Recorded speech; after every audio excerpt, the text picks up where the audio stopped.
If you work in university maintenance, Granger considers you an MVP because your playbook ensures your arena is always ready for tip-off. And Granger is your trusted partner, offering the products you need all in one place, from HVAC and plumbing supplies to lighting and more. And all delivered with plenty of time left on the clock, so your team always gets the win.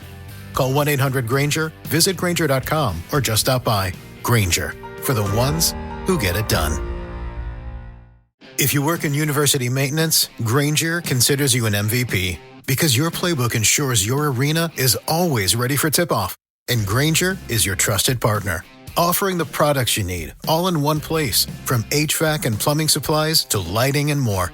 And all delivered with plenty of time left on the clock, so your team always gets the win. Call 1-800-GRANGER, visit Granger.com, or just stop by. Granger, for the ones who get it done.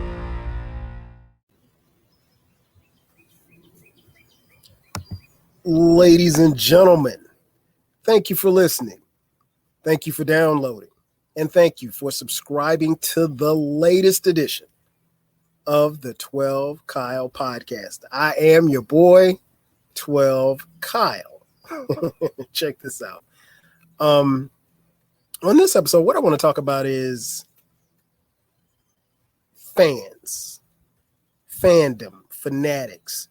Let me apologize in advance. If you hear birds chirping, if you hear a car go by, if you hear an airplane in the background, it's because I'm sitting outside. If you're watching on YouTube, thank you for watching on YouTube. Thank you for subscribing to the channel. Share it. It's a nice 75-degree day, overcast here in the city of Atlanta. So I decided to record outside today. I want to talk about fans. And so it's not necessarily, this episode is not necessarily about sports, if you will, but just being fans and how some of you, in fact, a lot of you, just do too much. Like you go way overboard. I guess let me go to my definitions here to give you the definition of a fanatical, because a lot of you are fanatics about your particular team, about your particular athlete, about your particular rapper. I don't know. But a fanatical is defined as someone filled with excessive and single-minded zeal. Filled with excessive and single-minded zeal. I came to this episode just because I see a lot of fans and I see a lot of reactions and I see a lot of overreactions on everything. Now having social media readily available at our fingertips, you can see and hear just about any and everything when it comes to fans and their fan base and how they feel if their team loses, if their favorite player leaves town and goes to play for another team. All of these things happen. But the one thing I will say is be logical about your fandom. And I know that's kind of counterintuitive, if you will, because technically if you're a fan, like it said, by definition, if you're a fanatical, you have the single-minded zeal for a particular thing. But I say be logical about your fandom, because just because you're a fan doesn't make whatever you're a fan of the greatest or the most explosive or whatever the case may be. Case in point, you hear people all the time. You've seen people get online and debate about, the greatest rapper of all time. And I mean, it's the GOAT discussions. We've had them on here. We've talked about, LeBron and Jordan, Kobe, and all of this other stuff. But I mean, like, you have to be logical about your debate. If you're debating about someone or something being the greatest, understand that there's certain biases that we all have. Case in point, like if you're talking about, let's just say rap groups, for instance, De La Soul. De La Soul they are an incredible rap group. They're in a rap group that I started listening to probably like 88, 89. I love De La Soul. Love their discography, love the members. Rest in peace, Dave. And then there's a group like Outkast. Outkast here in the city of Atlanta. Started listening to them in 1993, 94. Huge fan. Again, done episodes on Outkast, done episodes on De La Soul. I understand that there is a certain level of bias that I have for Outkast.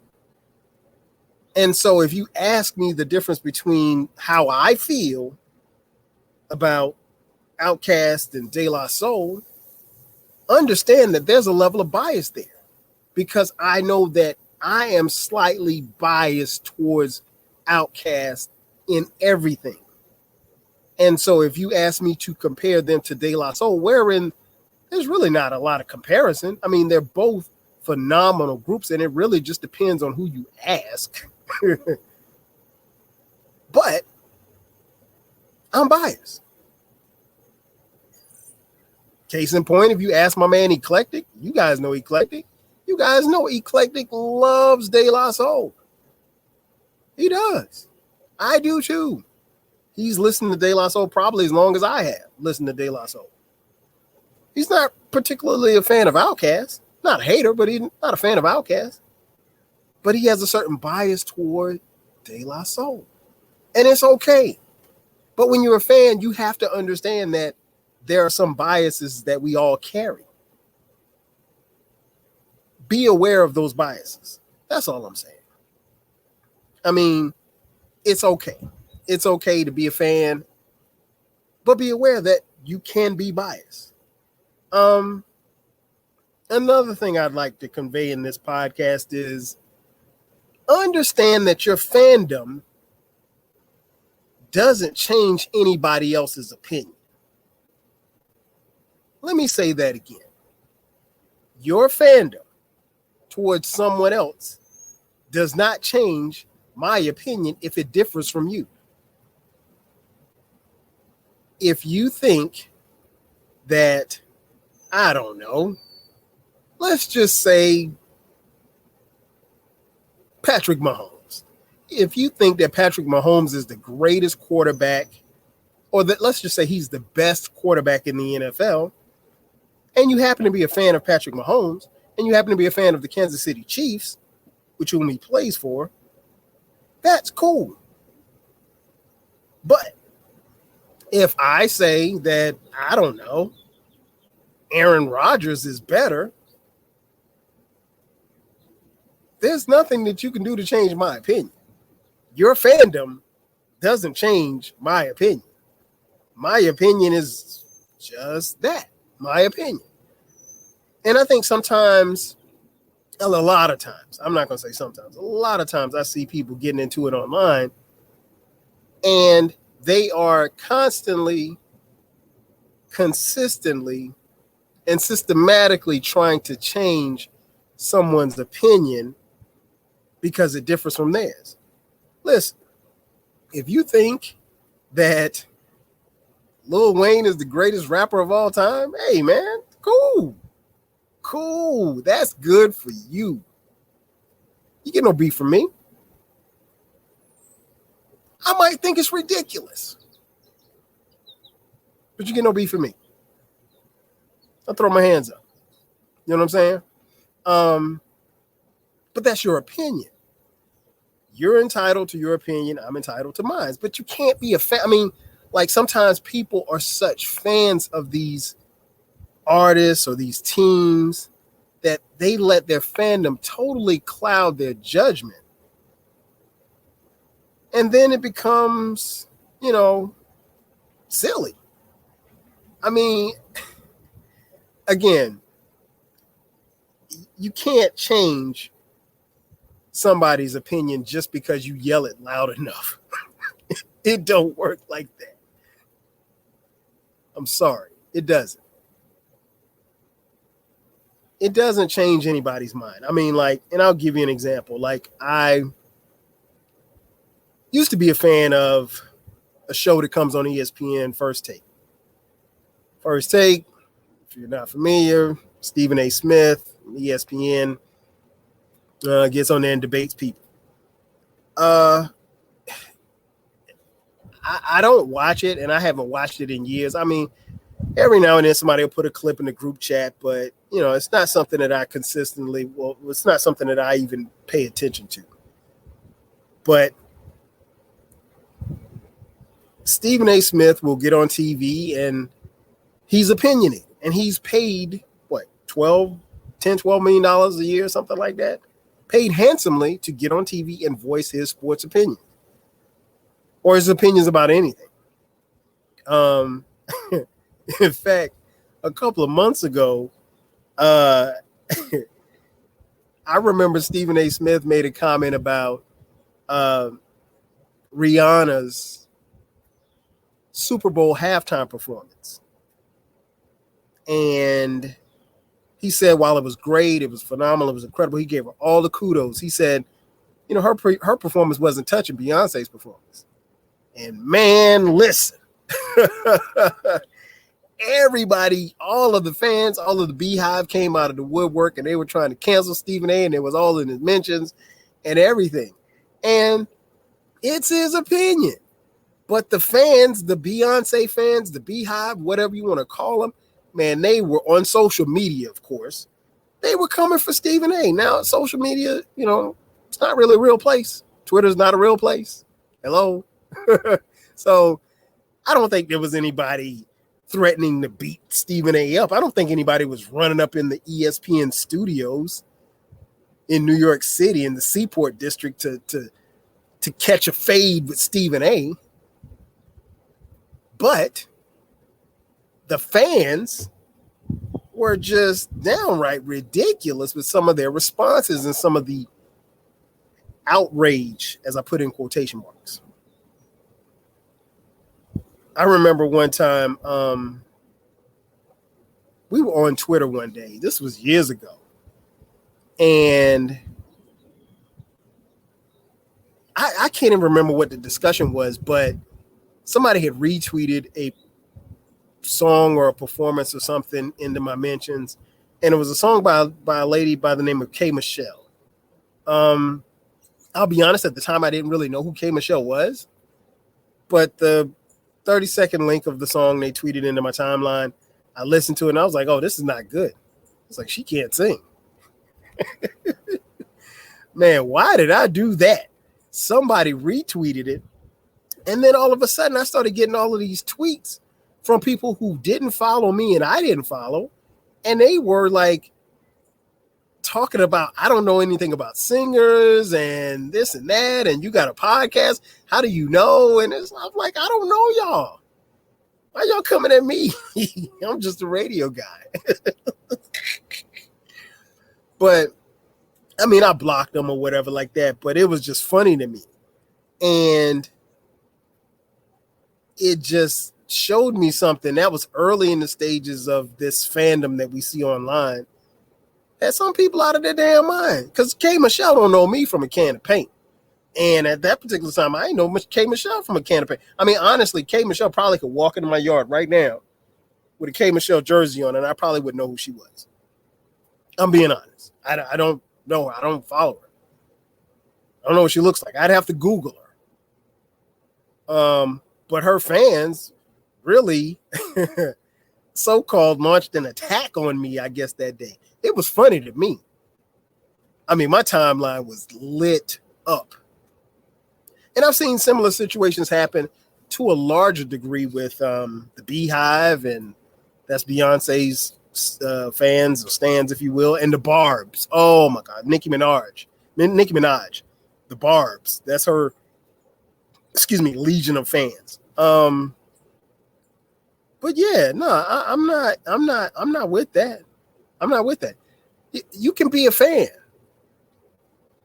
but don't be a fanatic.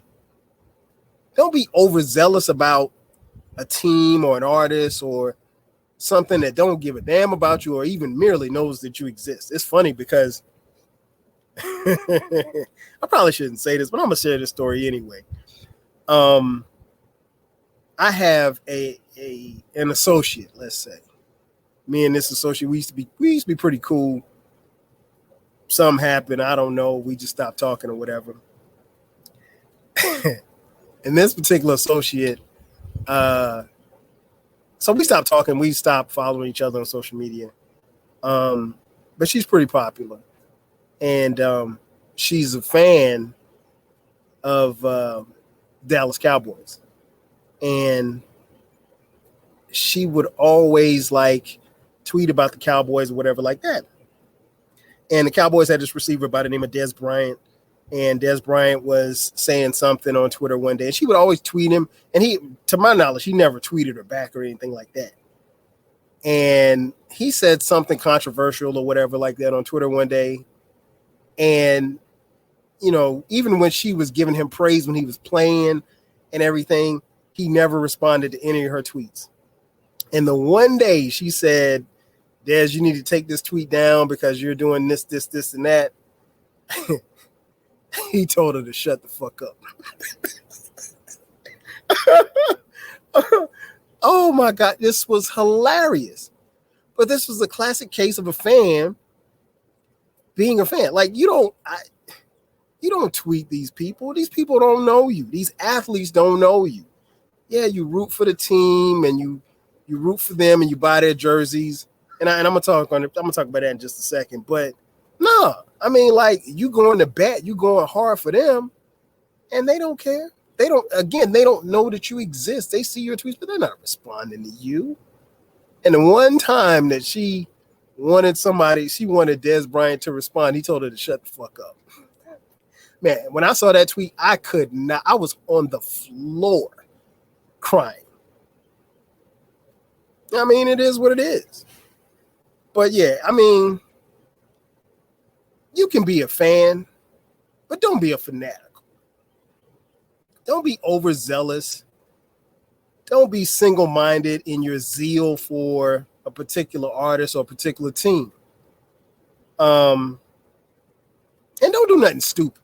Like, there are some fans who are known for doing stupid shit. And what I mean by doing stupid shit, I mean like getting into fights, stuff like that. Like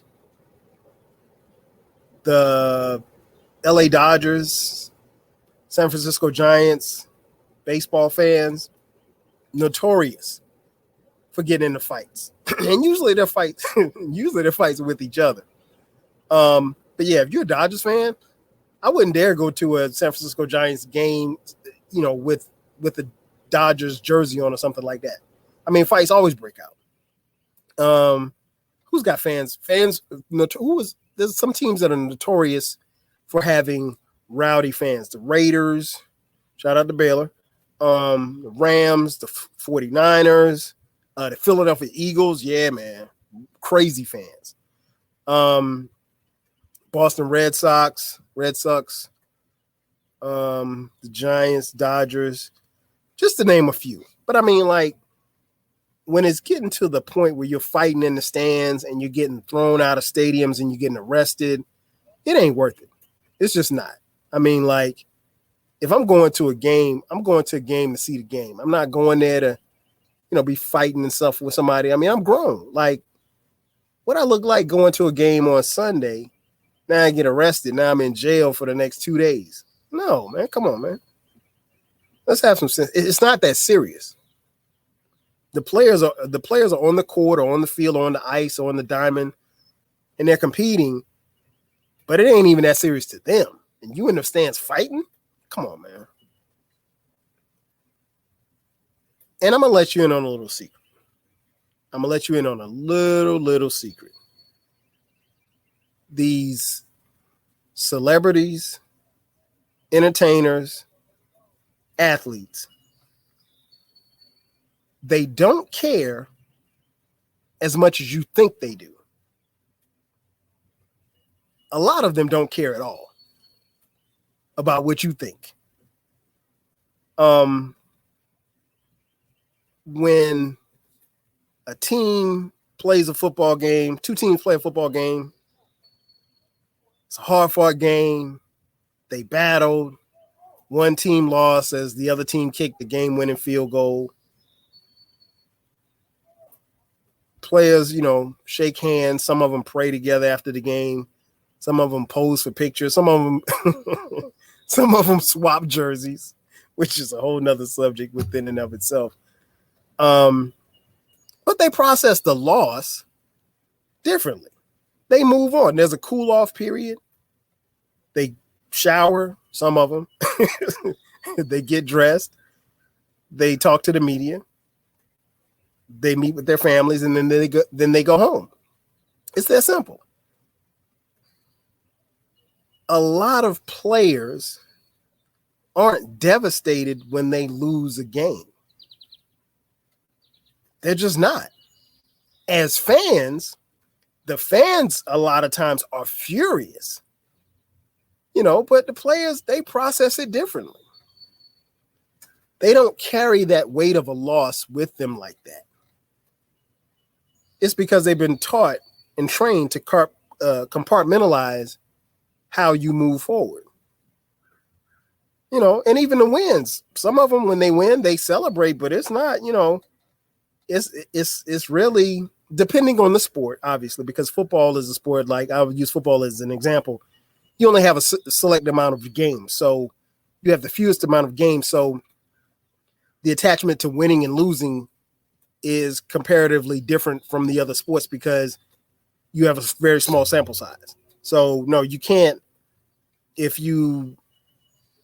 Let's say in football, if you lose 10 games, your season is done. Where in basketball, there's 82 games in the season. If you lose 10 games and you win 72, you had a pretty damn good season. In fact, you had a great season. But in baseball, there's 162 games. So if you lose 10 games, you ain't tripping at all. You've had a phenomenal season. But players don't care as much as you think they do, or as much as you think they should do.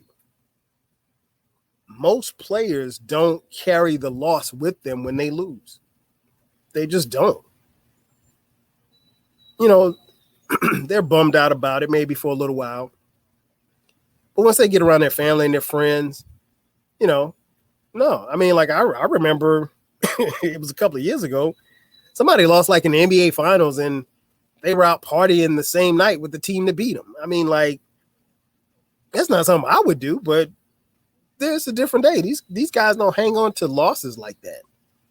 Now, I'll be honest, and I will say, I played on a much smaller level, played in college at South Carolina State University. It's a historically black college university located in Orangeburg, South Carolina.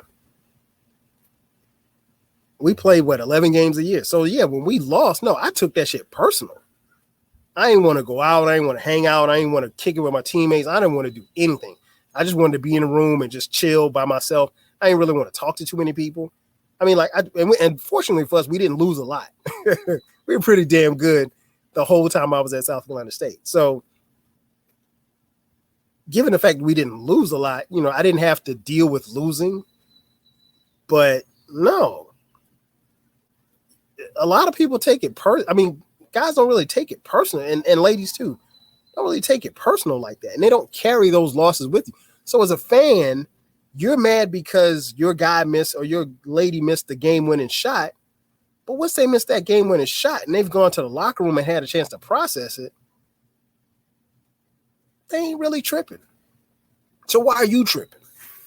Because you're a fan. And it's not that serious to them. Again, like I said at the beginning,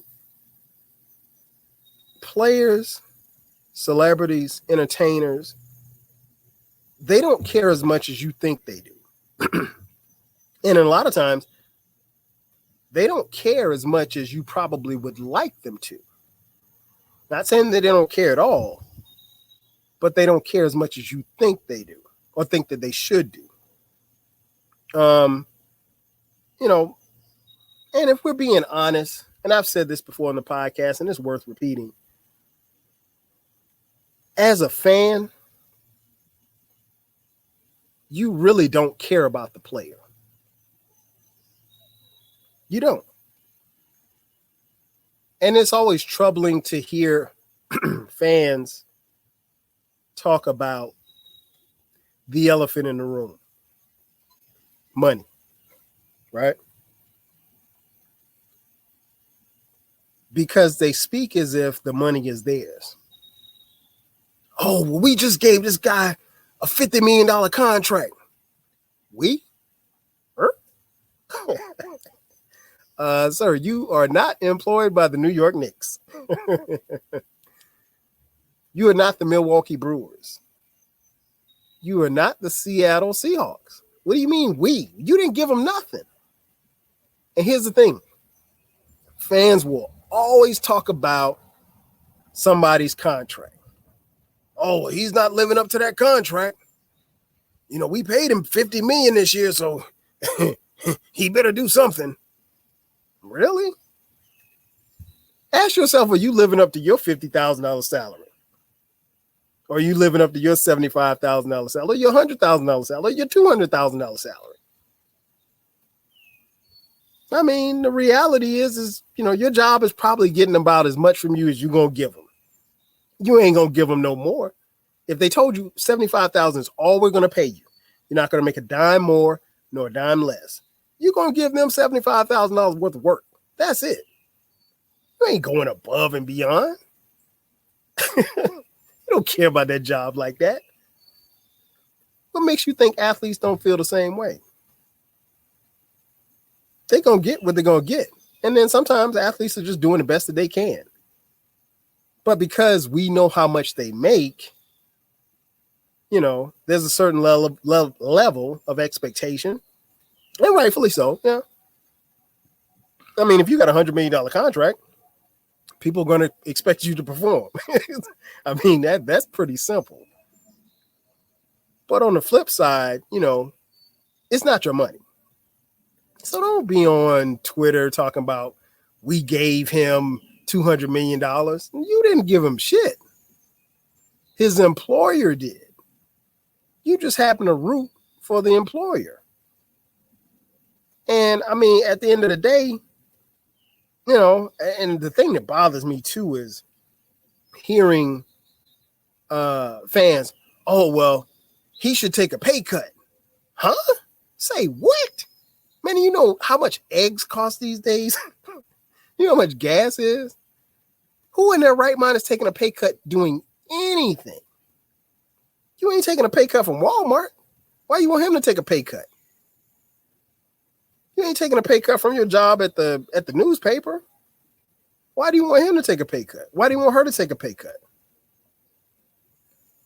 You want them to take a pay cut because you want the team to fit in some type of salary cap, if you will. And that's fine. But no, the object is I do this service and you pay me for my service. That's business 101. I don't care if you work at the paper mill. I don't care if you work at IBM. I don't care if you work for the New York Jets. You pay me for what I do. But no, it ain't your money, Mr. Joe fan. It's not your money. And fans kill me with that. We're paying this guy this amount of money. He should be doing this. No, it don't work like that. You're not paying him anything. The team is. You just happen to root for the team. And lastly, I've said it before in this podcast, and I'll say it again, and it's worth repeating 1,000 times. Fans care about the name on the front of the jersey, not the back. Fans care about the name on the front of the jersey, not the back. Always have, always will. We watch football every Sunday. I love football. It's my first love. But you're not being honest with yourself if you think that you really and truly care about these men that go out there and run into each other at full speed for 60 straight minutes. 60 minutes of a car crash every 30 seconds. You're kidding yourself if you think that you really, really care about their health, their wealth, and their well-being. You don't. You don't. Because you know what? The way that the system works is those players are churned out each and every year. And every year there's going to be a new crop of players that come into the league, and there's going to be a new crop of players that go out of the league.